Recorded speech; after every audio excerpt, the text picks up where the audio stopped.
કે જેને સાંભળવાથી, એનો અભ્યાસ કરવાથી આપણા બધાના જીવનનો દિશાઓ બદલી જાય, ડાયરેક્શન ચેન્જ થઈ જાય. શ્રીજી મહારાજે પણ શિક્ષાપત્રીની અંદર એનો ઉલ્લેખ કર્યો છે.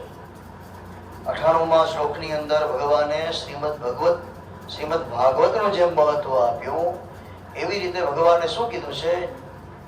નીતિ વિદુરાખ્યમ ચ. વિદુર નામના મુનિએ જે રાજા યુધિષ્ઠિરને પોતાની નીતિ સમજાવી, એ વિદુર નીતિ નામનો ગ્રંથ પણ અમને અતિશય પ્રિય છે. મહારાજે એવું લખ્યું છે. બીજું શું લખ્યું છે? વિષ્ણુ સહસ્ત્ર નામ. આ વિષ્ણુ સહસ્ત્ર નામ એ પણ મહાભારત ગ્રંથનો જ એક ભાગ છે, અલગથી કોઈ પુસ્તક નથી. ભીષ્મ પર્વની અંદર ભગવાન ભીષ્મ જ્યારે સરસૈયા ઉપર સુધાર્યા હતા અને એમણે જે ભગવાનની સમક્ષ ભગવાનના 1000 નામ બોલ્યા, વ્યાસજીએ લખ્યા, એ વિષ્ણુ સહસ્ત્ર નામ થયા. એ ભીષ્મ પર્વમાં આવ્યા. એનાથી આગળ જો આપણે આવીએ તો જે આપણે અત્યારે ગીતાજીને વાંચીએ છીએ, એ ગીતાજી પણ મહાભારત નામના ગ્રંથમાંથી જ 18 અધ્યાયને કાઢેલા છે. મહારાજને જે અતિશય પ્રિય છે એ વિદુર નીતિ નામનો ગ્રંથ, એ પણ મહાભારતનો જ એક ભાગ છે. કે જ્યારે આ બધા કુમારો, 5 પાંડવો, કૌરવો, એ બધાને નીતિશાસ્ત્ર ભણાવવાનું હતું, ત્યારે વિદુરજી મહારાજે એમને જે જ્ઞાન આપ્યું, એનું નામ થયું છે વિદુર નીતિ. આ વિદુર નીતિની અંદર એક બહુ સરસ મજાનો શ્લોક છે કે ભગવાન આપણું રક્ષણ કેવી રીતે કરે. ન દેવા દંડમાદાય રક્ષન્તે પશુપાલવત યમં તુ રક્ષિતુમિચ્છન્તિ બુદ્ધયા સંયોજયન્તિ તમ. આ વિદુર નીતિનો શ્લોક છે કે ભગવાન જેનું રક્ષણ કરવા ઈચ્છતા હોય, ભગવાન જેને જીવાત્માને આગળ લઈ જવા માટે ઈચ્છતા હોય, એના કર્મ અનુસાર એવા જીવાત્માને ભગવાન પોતાની વિશેષ બુદ્ધિ દ્વારા એનું સંયોજિત કરે છે. એટલે કે એ જીવાત્માને એક વિશેષ બુદ્ધિ આપે છે. આ બુદ્ધિ એટલે શું? કે ન દેવા દંડમાદાય. દેવતાઓ મારીને તમારી સાથે, જેમ ગામનો ગોવાળિયો ઘેટા બકરા કે ગાયું ચારતો હોય ને કેમ આગળ પાછળ લાકડી લઈને હાલે, એમ ભગવાન મારીને તમારી સાથે લાકડી લઈને નહીં હાલે, પણ ભગવાન આપણને એક વિશેષ ધર્મથી, વિશેષ બુદ્ધિથી જોડે અને એના થકી આપણે આગળ હાલવાનું હોય. અને એવી રીતે બુદ્ધિ એ આપણો ધર્મ. કે તમારા ઘરમાં નાનો છોકરો હોય, હાલતા ન શીખે ને ત્યાં સુધી આપણે એને આંગળી આપીએ. હાલતા શીખી જાય એટલે પછી માં પણ એને તેડશે નહીં, એને આંગળી પણ નહીં આપે કે હવે મોટો થયો જાતે હાલ, કહીએ ને આપણે. એમ ભગવાન પણ આપણને વિશેષ બુદ્ધિ, એક સમજણ આપે છે. એ આ 15મા અધ્યાયના અંતિમ શ્લોકનો એનો સાર છે કે ગીતા શાસ્ત્ર વાંચ્યા પછી આપણને શું મળે? એતત બુદ્ધ્વા બુદ્ધિમાનસ્ય. માણસને એક વિશેષ પ્રતિભા મળે, વિશેષ એક બુદ્ધિ મળે, વિશેષ એક સમજણ મળે કે જેના દ્વારા માણસ કૃતકૃત થઈ જાય. એટલે કે એને વિશેષ બુદ્ધિ મળતી હોય છે, એને વિશેષ દ્રષ્ટિ મળે કે ઇતિ ગુહ્ય તમં શાસ્ત્રમ વિદમુક્તમ મયા નગઃ એતદ બુદ્ધ્વા બુદ્ધિમાન સ્યાત કૃતકૃત્યશ્ચ ભારત. અને મેં ગઈકાલે જ પાંડુરંગ શાસ્ત્રીનું એક વાક્ય કોટ કર્યું કે God does not work for you but he works with you. ભગવાન તારી સાથે કામ કરશે. કેવી રીતે? કે ભગવાન તને એક વિશેષ બુદ્ધિ આપશે, એક સમજ આપશે કે જેના દ્વારા મારે ને તમારે આ કાર્ય કરવાનું છે. તો ભગવાને ગીતાજીનો ઇન્ડાયરેક્ટલી આપણને અહીંયા ફલાદેશ આપ્યો કે ગીતાજી સાંભળવાથી આપણું મન, બુદ્ધિ સ્થિર બને છે. સારા સમયે, યોગ્ય સમયે આપણે યોગ્ય નિર્ણય લઈ શકીએ. એ જ પ્રભુની કૃપા વરસે, એ જ આ જીવાત્માની ઉપર ભગવાનની કૃપા વરસે. એ જ ભાવના કરવાથી, કારણ કે ગીતાજીનો આ 15મા અધ્યાયનો એક શ્લોક છે, કર્માનિ બંધીન મનુષ્ય લોકે. હું ને તમે ગમે એટલું કર્મ કરીએ, પણ આપણે અંતે બધા પોતપોતાના કર્મથી જ બંધાયેલા છે. તો દરેક કર્મથી મનુષ્ય બંધાયેલો છે. હું ને તમે અત્યારે આપણા એક વિશેષ કર્મથી બંધાયેલા છીએ. એટલે આપણે આ જીવાત્માના નિમિત્તે એવા કર્મ કરીએ કે આ જીવાત્માના પુણ્યના ભાતાની અંદર કંઈ ખૂટતું હોય તો આપણે એને પરિપૂર્ણ કરી શકીએ કે જેના પુણ્ય બળે આ જીવાત્મા એ ભગવાન સુધીના ધામને પહોંચી શકે. તમે તો બધા જે કર્મ કરશો એ તો તમે ક્યાંક બ્લડ રિલેશનથી જોડાયેલા હશો. પણ બ્રાહ્મણને પણ એ બધું જ લાગુ પડે એનું કારણ શું? તમે બધા મહારાજ કહો, કોઈ ગોર કે, પણ શાસ્ત્રમાં બ્રાહ્મણનું નામ આપવામાં આવ્યું છે પુરોહિત. આ પુરોહિત એટલે શું? કોઈ કહે છે કે વિધિ વિધાન કરે એ પુરોહિત. ક્યાંક ક્યાંક અટક થઈ ગઈ છે પુરોહિત. પણ અમે એક ગામમાં ગયા હતા ત્યારે ભાનુશાલી દાદાએ મને આ મતલબ સમજાવ્યો આજથી 20 વર્ષ પહેલા. હિંમત દામા છે ને એને કાકા થાય કે મોટા બાપા, હવે તો ધામમાં ગયા છે. મહારાજ પુરોહિત એટલે કોરો? જે યજમાન જો પુરોહિત કોરે મેં આય એ વિચારે એનજી બદલે સમજે વિચારે અને એન કે એન રસ્તે તે વારે એન જો નાલો આય પુરોહિત. સાસી કનેક મુંજા જો વાંકે પૂછો તો અહીં અસાંखे સચી સલાહ દો અને અમારા નિમિત્તે જે પુરોહિત જેવા સમાવેશ છે એવા કાર્ય તમે કરો અને અમારી પાસે કરાવો. એનું નામ છે પુરોહિત. યજમાનનું પૂરેપૂરું હિત જોવું જોઈએ. તમને તો ખબર ન હોય કે આને કોર કરે જોઈએ કોર ન કરે જોઈએ. મેં કીધું ગરુડપુરાને બાએ કીધું કે એ આજ રીતે વિધિ કરાઈ જાય, કરાઈ જાય બરોબર ઊંધો. એનો વિશ્વાસ હતો કે ના જે થશે એ બરોબર થશે. ઇટ મીન્સ પુરોહિત. પણ એ ખાલી મહારાજ પૂરતું જ રે એવું હું નથી ઈચ્છતો. કે મહારાજને દરેક વસ્તુનું જ્ઞાન હોય એવું જરૂરી નથી. ગાડી બગડી જાય તો મહારાજને કઈ ખબર ન પડે, તો એને જે ગેરેજ વાળો કે એ જ પ્રમાણે જ એને કરવાનું હોય. એમ પુરોહિત બ્રાહ્મણે વાત કરી કે કર્માનુબંધી મનુષ્ય લોકે, તો હું ને તમે આ જીવાત્માને નિમિત્તે જે મારું અને તમારું નિત્ય કર્મ છે, નૈમિતિક કર્મ છે એ પૂરેપૂરું કરીએ અને એ કર્મ આ જીવાત્માને અર્પણ કરીએ તો આ જીવાત્માના આપણને વિશેષ રૂપથી આશીર્વાદ મળે. એવો આ 15મો અધ્યાય કે જેનું પારાયણ કરવાથી આપણી મતિ પણ સ્થિર થાય, એના પોઝિટિવ વાઇબ્રેશન્સ દ્વારા ઘરનું વાતાવરણ પણ બદલે અને કર્માનુબંધી આ એક જ શ્લોક સમજાઈ જવાથી જીવનની અંદર ક્યારે પણ દુઃખ આશાનું બંધન ક્યારે થતું નથી. એક ભાઈ મને મળ્યા હતા ભુજની અંદર જ. ભગવાનની આર્થિક રીતે ખૂબ દયા, પણ હાથ પગ કામ ન કરે, પગ આથી આમ મૂકવો તો પણ એને માણસ જોઈએ. એટલે મેં કીધું શું થયું છે? મહારાજી પૂર્વ જન્મ જે કર્મમય છે ભોગવ્યા, તો કર્માનુબંધી પાછા શ્લોક પણ બોલ્યા. ત્યારે એમ થયું કે માણસ જો એમને માં શ્લોક બોલે તો એ શ્લોક પોતે એક દિવસ તમારા ઉપર એનો અર્થ આવો બોધ કરાવશે, તમને એનો અર્થનું જ્ઞાન કરાવશે. એટલે શ્લોકને તમે સમજો ન સમજો પણ તેમ છતાં તમે એને રોજ બોલશો તો એ શ્લોકની કૃપા થશે, એ ગ્રંથની કૃપા થશે અને તમારા જીવનની અંદર આપોઆપ એ શ્લોકનો અર્થ તમને વ્યવહારિક રીતે સમજાશે. 16મો અધ્યાય બહુ સરસ મજાનો અધ્યાય કે ભગવાને આ અધ્યાયની અંદર 2 વિભાગ બતાવ્યા છે. દૈવ સંપત્તિ અને આસુરી સંપત્તિ. કે આટલું બધું જ હોવા છતાં પરમાત્માને એક એવા વિષય ઉપર આવવું પડ્યું છે કે આપણે ત્યાં કહેવામાં આવે, નારાયણ સ્વામી સાખીની અંદર ગાતા કે સુત દારા અરુ લક્ષ્મી વો તો પાપી કે ગર્ભી હોય. હું ને તમે જે અત્યારે ભોગવીએ છીએ એ તમે સારા કામ ન કરો, ખોટા કામ કરો તો કદાચ જલ્દી પણ મળે ને વધારે પણ મળે. પણ સાચું શું છે તો ભગવાને એ ગીતાની અંદર બતાવ્યું છે. અને ભગવાને કેટલું સરસ રીતે બતાવ્યું. દૈવ અસુર સંપદ વિભાગ યોગ એવો આ 16મા અધ્યાયનું નામ આપવામાં આવ્યું છે. અને પંડિતો એનો એક વાક્યની અંદર સાર આપ્યો છે કે સારા થવું એ પોતે જ પોતાનામાં એક પુરસ્કાર છે કે આપણે કેવી રીતે સારા બનીએ, યોગ્ય વ્યક્તિ બની શકીએ.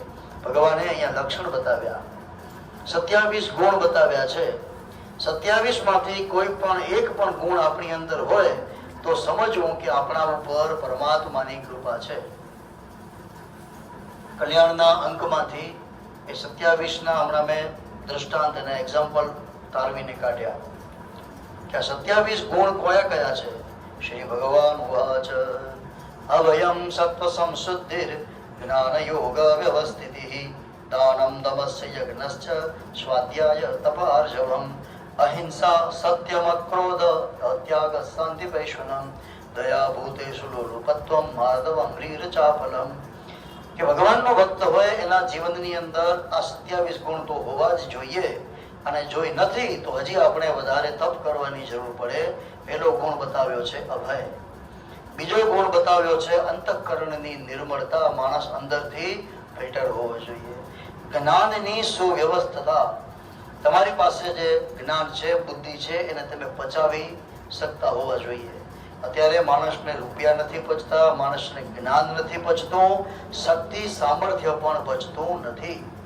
યોગ વ્યવસ્થિત, દાન, દમ, યજ્ઞ કરવા ને કરાવવા, તપ કરવું, આર્જવમ એટલે સરળતા, સ્વાધ્યાય પોતે કેવો છે, શું કાર્ય કરે છે એનો પોતે રોજ અભ્યાસ કરે, એનું નામ છે સ્વાધ્યાય. અહિંસા, સત્યનો આગ્રહ, અદ્રોહ, કોઈને પણ કોઈ વ્યક્તિ ઉપર આપણે ક્રોધ ન કરીએ, અદ્રોહ ન કરીએ, એનું ઉદાહરણ આપ્યું છે યુધિષ્ઠિર.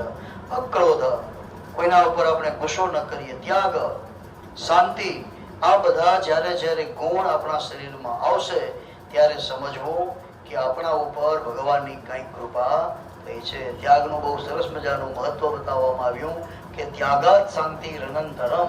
જ્યાં સુધી તમે કોઈ વસ્તુને નહીં મૂકો ત્યાં સુધી તમને શાંતિ થશે નહીં. જેટલું આપણા જીવનની અંદર શાસ્ત્રોમાં ત્યાગનું મહત્વ બતાવ્યું છે એટલું જ મહત્વ જૈન ગ્રંથોની અંદર પણ ત્યાગનું બતાવવામાં આવ્યું છે. ભુજની અંદર મને એક બેન મળ્યા હતા, ફેશન ડિઝાઇનર છે, જ્યુબિલી કોલોનીમાં. અમે એકવાર બેઠા હતા તો મને કીધું કે મહારાજ, મારા વોર્ડરોબની અંદર 18-20 જે કઈ ડ્રેસ હશે, પણ હું 2 ડ્રેસ નવા સીવડાવું કે મારી પાસે આવે એટલે બીજા 2 ડ્રેસ પહેરવા જેવા હોય કે ન હોય હું એને કોકને આપી જ દઉં, રાખતી જ નથી. એનું નામ છે ત્યાગ. યોગ શાસ્ત્રમાં એનું નામ બતાવવામાં આવ્યું છે અપરિગ્રહ. એ બેનનું નામ યાદ આવ્યું, શીતલબેન. એક ડોક્ટર હતા આયુર્વેદના, જ્યુબિલી કોલોનીમાં, એની બાજુમાં જ રહેતા. તો અપરિગ્રહ, ત્યાગ. ત્યાગનો તો ત્યાં સુધી મહત્વ છે કે હું ને તમારે જીવવા માટે આપણે શ્વાસ લેવો પડે, પણ એ શ્વાસ લીધા પછી જો આપણે શ્વાસને મૂકીએ નહીં ને તો પણ માણસ મરી જાય. એક શ્વાસ લીધા પછી તમારે શ્વાસ મૂકવો તો પડશે જ. એ મૂકશો નહીં તો પણ જીવી શકાતું નથી. લેવા માટે હંમેશા કંઈક મૂકવું જ પડે. એ ત્યાગનો મહિમા છે. આવા 27 ગુણ બતાવ્યા. જો વર્ણન કરવા બેસીશ તો ઘણું લાંબુ થશે. 6 વાગી ગયા છે. પણ ભગવાને આસુરી સંપત્તિના કેટલા ગુણ બતાવ્યા, અવગુણ, એના લક્ષણ માત્ર 6. કે આપણને માનવામાં ના આવે કે દૈવી સંપત્તિ માટે ભગવાનને આટલું બધું કહેવું પડ્યું અને અસુરી સંપત્તિ માટે ભગવાનને માત્ર 6 જ લક્ષણ બતાવ્યા છે કે દંભો દર્પો ભીમાનશ્ચ ક્રોધ પારુષ્યમેવ ચ. માણસ દંભ કરે, જે હોય નહીં એ દેખાડવાનો પ્રયત્ન કરે, એનું નામ છે આસુરી વૃત્તિ. કે તમે જ્ઞાની નથી છતાં જ્ઞાનનો ડોળ કરો છો, ક્ષમાવાન નથી, કર્મનિષ્ઠ નથી છતાં તમે એવો ડોળ કરો છો, એ દંભ. તો એ આસુરી સંપત્તિ છે. દર્પ, જે તમે જાતે સંપત્તિ ઊભી નથી કરી તેમ છતાં તમને મળી છે અને એનો તમે જો અભિમાન કરો છો તો એનું દર્પ. બરોબર? ઘણી વખત એવું હોય, માણસને પોતાના કર્તૃત્વથી, પોતાના કર્મથી નથી મળતું, પણ એમને મને મળતું હોય તો એને એની કિંમત નથી થતી, એટલે એને ભગવાનનું નામ આપ્યું છે દર્પ.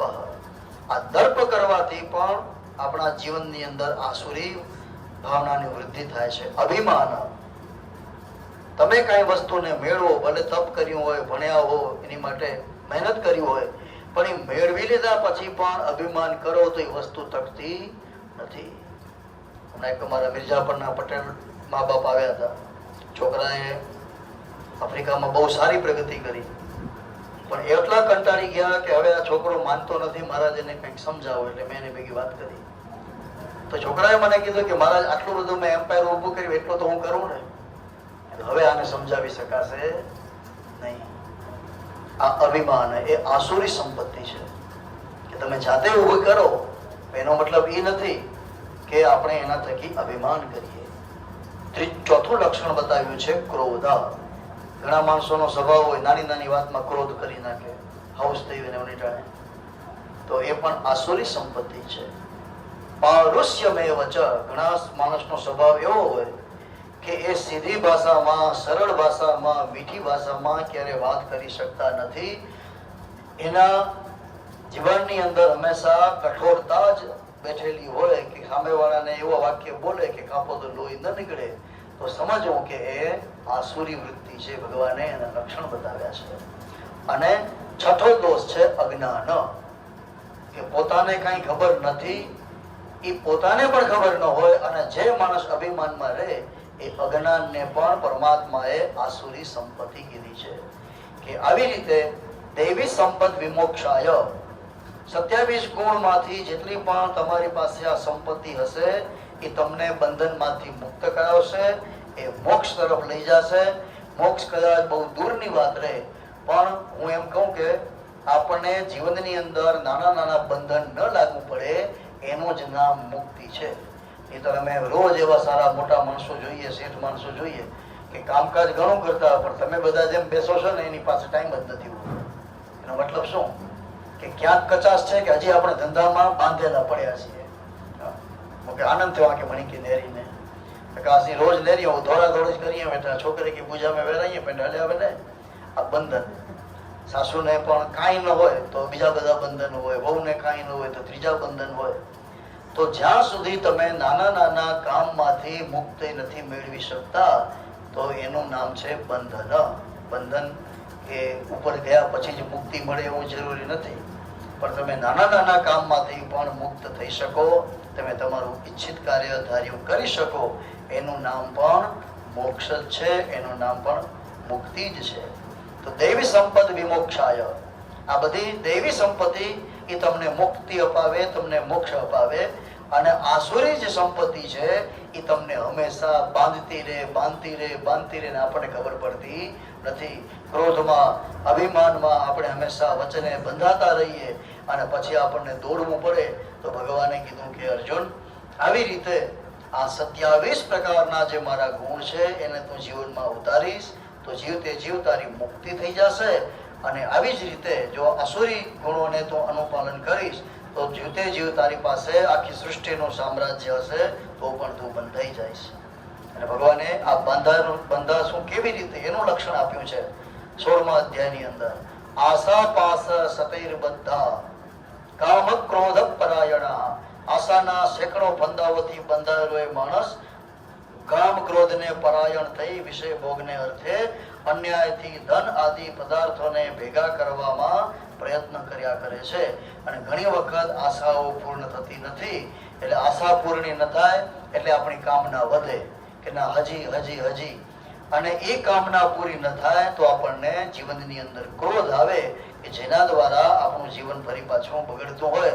રમણલાલ સોની નામના એક સરસ મજાના કવિએ વાત લખી કે ન રાખું આશા કદી કોઈ પાસે, પછી કોણ કરે મને નિરાશ. હું કોઈની પાસે આશા રાખું તો જ હું નિરાશ થઈ શકું, પણ જો હું કોઈની પાસે પણ આશા ન રાખું તો મને કોઈ નિરાશ કરી શકતું નથી. અને ભગવાને આ 16મા અધ્યાયની અંદર નરકનું વર્ણન કર્યું છે.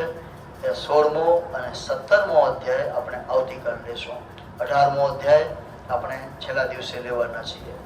તો આ દૈવી સંપદ, આસુરી સંપદ એ ભગવાને 16મા અધ્યાયની અંદર બતાવી, અને નરકના 3 લક્ષણ, એના દરવાજા એ પણ ભગવાને આ 16મા અધ્યાયની અંદર બતાવ્યા છે. એને આપણે કાલ સમજશું. ઓમ નમો ભગવતે વાસુદેવાય.